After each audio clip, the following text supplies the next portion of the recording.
মহিষাসুরের দুর্বিষহ অত্যাচার কাহিনী, শান্ত যোগী বর মহাদেবের সুগৌর মুখমণ্ডল ক্রোধের রক্তজবাব ন্যায় রাঙাবরণ ধারণ করল, আর শঙ্খ চক্র পদাধারী নারায়ণের রামন ধূপদীপ্তি হয়ে উঠল।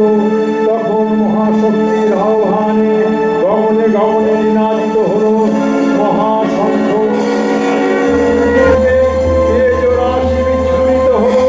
ব্রহ্মা ও দেবগণের আনন্দ থেকে তেজ নির্গত হল। এই পর্বত প্রমাণ জ্যোতিপুঞ্জ প্রজ্বলিত হুতাসনের ন্যায় যে দীপ্যমান কিরণে দিকমণ্ডল পূর্ণ করে দিল। ওই তেজরশ্মি একত্র হয়ে পরমরূপবতী দিব্যশ্রী মূর্তি উৎপন্ন হল।